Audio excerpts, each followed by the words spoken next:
السلام علیکم۔ یہ کلاس 7 کے اردو کی ایک لیسن ہے، ڈاک کا انوکھا ٹکٹ۔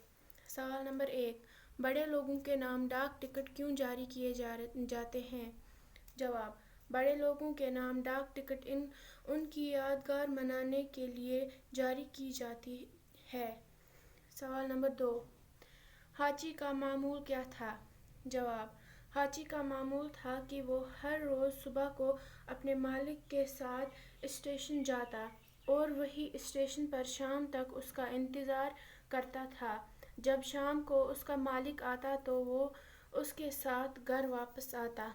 سوال نمبر 3، جاپان کے لوگوں نے ہاچی کا مجسمہ کیوں بنوایا؟ جواب: ہاچی اپنے مالک کے مرنے کے بعد بھی 7 سال تک اسٹیشن پر اس کا انتظار کرتا رہا اور یہ دیکھ کر ہاچی پورے جاپان میں مشہور ہو گیا اور اسی وفاداری کی وجہ سے جاپانیوں نے ہاچی کا مجسمہ بنوایا۔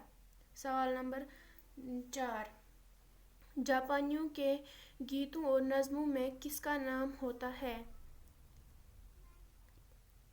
جواب: جاپانیوں کے گیتوں اور نظموں میں ہاچی کا نام زندہ ہے۔ سوال نمبر 5، ہندوستان کے 5 مشہور لوگوں کے نام لکھیے جن کے نام ڈاک ٹکٹ جاری ہیں۔ جواب: مہاتما گاندھی، جواہر لال نہرو، سردار پٹیل، مولانا آزاد اور غالب۔